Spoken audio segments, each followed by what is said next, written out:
Okay, so welcome back to the channel. Today we're taking a look at Darksiders Genesis on the Nintendo Switch. We're switching out here the Darksiders typical third-person perspective, you know, that kind of Zelda viewpoint, for a more isometric style like Diablo. But can this one carry the name and deliver what we expect of the series, or better off just focusing on that more traditional entry? Well, sit back, relax. If you're a subscriber already, just know we have a new name, SwitchCorner. For everyone else, if you love the Switch as much as we do, hit subscribe. We release a ton of Switch reviews and news every single week. Leave me a comment with your thoughts on this one, and let's get this started. So Darksiders Genesis, it's a prequel while also introducing us to the fourth and final horseman. In the original trilogy we got to play as War, Death and Fury, and we did see Strife before, but now we finally get to control him. This story being a prequel, it gives us a nice peek into the history of the horsemen and their relationship and actions on behalf of the council. A quick synopsis for you, for everyone who doesn't know the story of this game. From the dawn of creation, the council has maintained the balance across existence. They carry out their will using the horsemen, who were spawn of both angels and demons, and they actually gave the horsemen their powers. This power though for the horsemen, it came at a huge cost.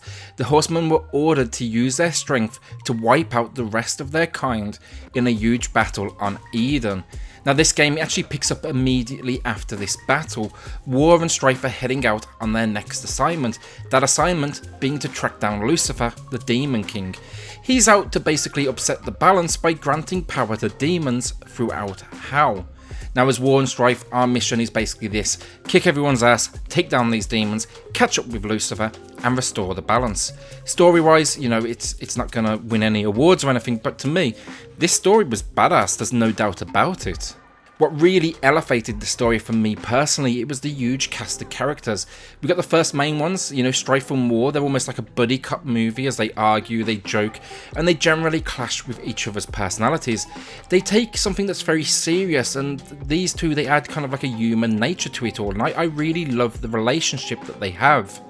Then our supporting cast, characters like Furim, Dis, Lucifer, Mammon, they all bring something unique to the table, and they have a little bit of personality too. You know, the boss battles here, they're not just something else to kill, but there's someone to drive the story forward with meaning and with personality. Overall, the story, it's fantastic. I loved every single moment of it, from the in-game text boxes to the hand-drawn cutscenes. It was pushing the story forward very quickly, building on my knowledge of these characters, and then even throwing in some humour, and it felt like it was always at the right time. If I have one minor issue with the story, it's a very, very weird one, it's a quirky one. Subtitles and their timing don't always match up with the image and the audio. It's not every time, but it is quite often. The subtitles were either way too quick and gone before the dialogue audio had finished, or they were like on screen for way too long after and I couldn't see the next sentence. It's a minor thing, it's just kind of weird, but I wanted to put it in here for story. I mean, a lot of people, I'm sure, like me, I don't really even use subtitles, but take a quick look. Malgros the Defiler, for conspiring with Lucifer, committing countless crimes against all of creation, and by order of the council, I hereby sentence you to death. So graphically speaking, Darksiders Genesis, it's not bad at all. Now unfortunately, as the game goes on though, I will say we did see some pretty major issues, and we'll be discussing those in a few minutes. But you need to be careful about the early game footage you're watching online. First off, locations for this game, they're varied, they're absolutely huge. Everything from dungeons to ice worlds to lava flowing through locations. They've done a good job of mixing things up here to never get, you know, visually at least too repetitive. Overall, we're actually getting 16 chapters here, so you can look at that as like 16 different worlds. This isn't like the first 3 in the series, this isn't an open world, these are separate places that you enter and jump out of. Now 5 of these 16, it should be known as well, are actually major boss fights and story points. Don't think they're the only bosses in the game though, you're going to be fighting plenty of mini bosses throughout every single chapter. Now with character design, like any top-down hack and slash, you're going to be seeing a whole lot of repetition here, and understandably so. You know, it's waves upon waves of varying classes coming to attack you. Fortunately, the designs here though are largely great, from demon dogs through to mages and flying enemies. There's enough in here to keep adding something new to the mix every so often. It's very occasional that we see a weak one. I'm looking at you, skeleton soldiers, in chapter 5. You couldn't be more stereotypical of like this kind of Diablo genre. But I will say they're few and far between, and they do only stand out because 90% of them are so good, it's just kind of a punch to the face when one comes along that isn't quite as inspired. Now, as the Switch version goes, we've definitely seen some compromises, and I'm not gonna lie if I say I didn't expect that. I don't think though it's anything huge, which is a good thing. This is what you can basically expect from the Switch build and what you've lost, or at least what I noticed. The horsemen and the enemies, for the most part, they're missing shadows underneath them, except for when you jump. If you jump, you can see a shadow, and that's a good thing because it helps with the platforming in-game. Textures, they're lower quality as well, and they definitely do pop in occasionally. Particle effects are missing, so when you jump off your horse, for example, there's like this whole like smoke and disappearing effect kind of going on, and that's just been dialed down a little bit here. Otherwise though, it's not too different, and I have no problem with it at all if it gets it to run on the Switch, because small screen or big screen, this still looks really, really nice. Now, before we jump into my problems with this one, I want to put this out there. This game, Darksiders Genesis, runs 30 FPS on the Switch, but that's not a problem restricted to the Switch. That's the same on the Xbox and the PS4 version too. I don't know why we couldn't get it at 60 FPS, but it doesn't really bother me too much, honestly. What I do have a problem with though is slowdown. There's plenty of videos of this one on YouTube right now showing how it runs near constant perfect 30 FPS, but that's because these are early levels of the game where the enemy count isn't so high.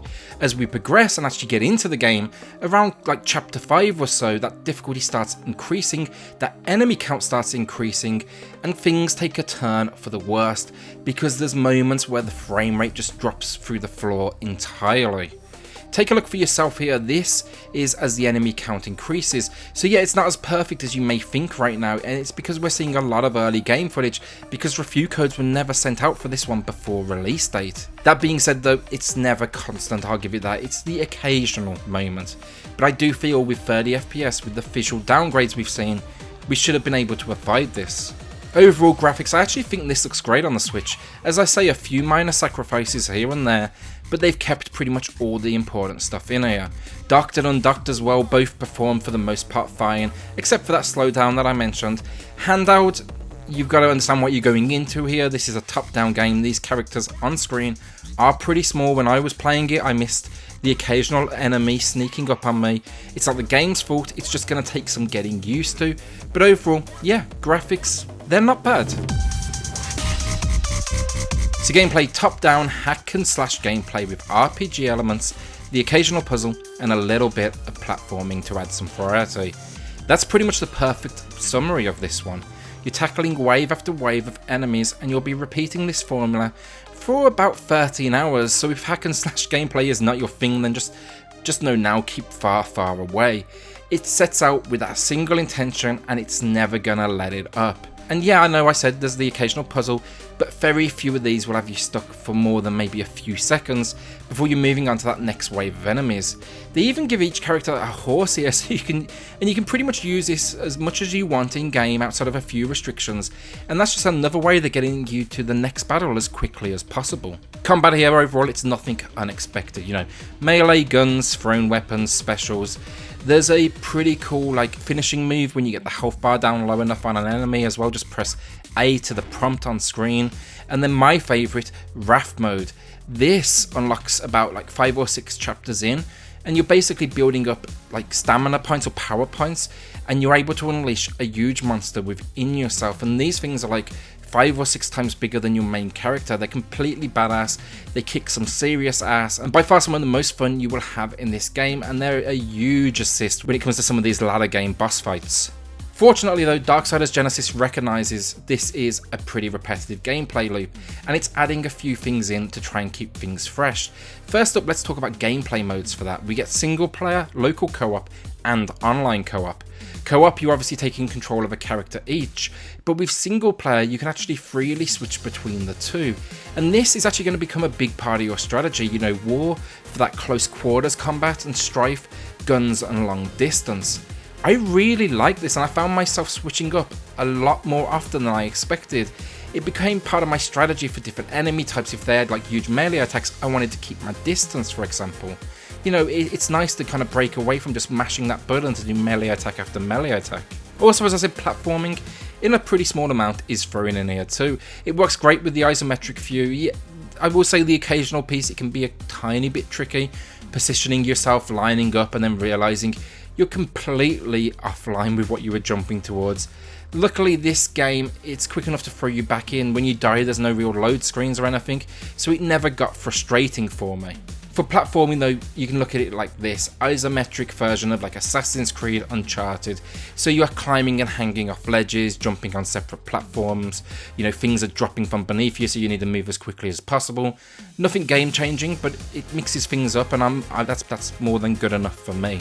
So outside of this and the levels, they all have hidden areas, hidden locations, and yes, for the most part, the main quest itself can be pretty linear, but it's still nice that for those out there who want to do a little bit of exploration, can do that.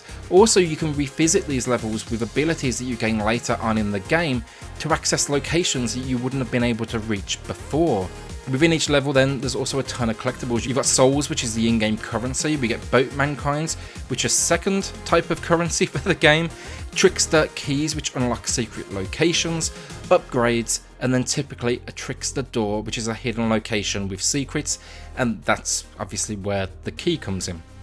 The game, purposely, it's been designed to drive replayability here, to drive not only the value of the game, but also avoid any burnout when it comes to leveling up Strife and War. It's nice to have other reasons to go back and play these levels, and not just for the grind. You know, you might want to go back to look at a new area, you might want to go and finish off the collectibles that you need, so you never kind of get that grind burnout that I've so often felt with other games like this. This game is really piled on the collectibles, like I say, and a lot of them build into the RPG elements, and there's even more collectibles there in the form of weapons, stones that like increase your health or stamina, new outfits, abilities, gear, passive abilities, even potion upgrades. We even get an entirely separate menu that's essentially a skill tree called Creature Cores. These are essentially upgrades for War and Strife that are awarded based upon defeating specific types of enemies in game. You know, they might stat boost your attacks or your health. You can sink some serious time into these menus, just fine tuning your choices. When it comes to all of these options, they can be done at any time in game from the options menu, but I think most of us will be saving it for the hub world, known here as the Void. Not only can you just like navigate to the next mission here, but it becomes a key component of the story progressing, because you're going to find a ton of characters here as well to speak to. They also, a lot of them, second as a store where you can spend that in-game currency, so think buying stones, upgrades, items. It's the usual genre stuff, but it's been implemented really well here. The only other gameplay on offer here, Arena Mode. Nothing amazing, wave-based combat in a set area, but you unlock this as you progress into the game. It's pretty much completely optional except for one playthrough that you have to do to drive the story forward, but it's a simple mode. You can just shut off your brain and start swinging that sword about if that's what you're looking for. Complaints? I have just a few. Loading screens at the beginning of each new level, a little bit long, but I will also admit once you're in the level there's none of them, so I can kinda handle that trade-off. The combat becomes repetitive, obviously. The camera angle can be a little bit painful at times, but it's locked, and that's kind of expected with this viewpoint, honestly, so I'm not surprised. And then the only other thing with single player, and this is a weird one again, while switching characters is great, it takes some serious time to get used to, because both control schemes, one for War, one for Strife, are completely different.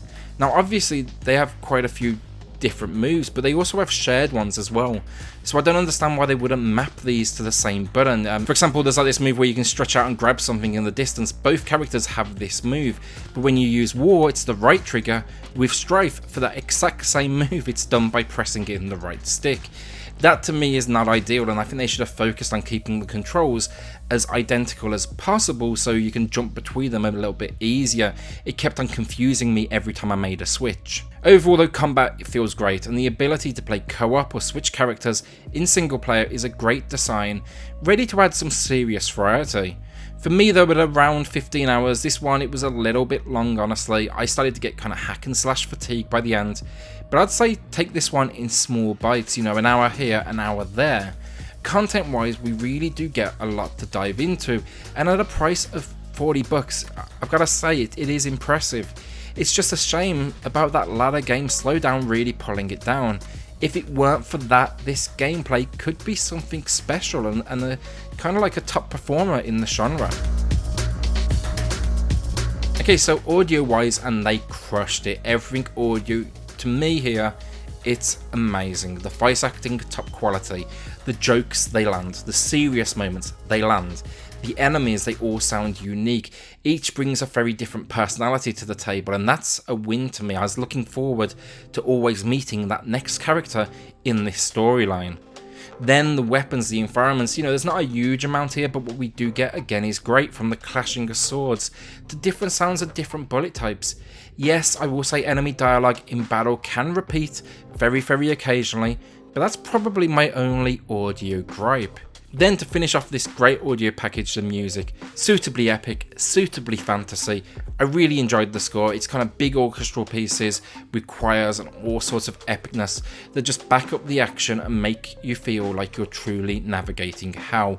That's the biggest compliment I can give this one, because that's exactly what it's trying to do. So the final verdict, and I gotta say, Darksiders Genesis has a lot to offer fans of the genre. A fun storyline that's presented in an interesting way, hack and slash gameplay that constantly evolves with upgrades, and RPG elements giving the players choice. Visuals that, yeah, they cut back but still do more than enough, and a soundtrack that is just simply put standout. Unfortunately though, for some, the repetitive nature is going to be too much, especially with that pretty long runtime. I do also recognise though that's going to be a positive for the right people. The controls, they can be a little bit confusing, especially as I said in single player, rotating between war and strife. And then the big one, the real pain point for me, the frame rate drops as that enemy count increases in the latter half of the game. That is by far my biggest issue with this one. The first 4 or 5 chapters, it was this like solid 30 FPS and it felt amazing. And then all of a sudden it just got rocky very, very quickly. It's easy to compare this one to Diablo 3, let's face it. It's similar to a sense, less depth, adds in more platforming. So if you played Diablo 3, and obviously if you enjoyed Diablo 3 and want a more action focused variation, then I'd say head here next if you don't mind the issues I discussed. Now if you haven't played Diablo though, I'd say start there personally, because I really like the class based system and more loot focus of it. Today, with issues and everything, I'm awarding Darksiders Genesis a good 7 out of 10. Without the slowdown towards the end that, as I say, was only every so often, this would have been an easy 8, and maybe a patch will eventually fix that. At just $40 so in the US, £35 in the UK, or €40, it's a great price for a game that has a whole lot of content to offer, and that also makes me a little bit more forgiving when it comes to its kind of quirks and problems. Thanks so much for watching. Here at SwitchCorner, we are your #1 place for all things Nintendo Switch. So if you like the Switch as much as we do, hit that subscribe button, hit like, leave me a comment with your thoughts on this one, and we'll see you all soon.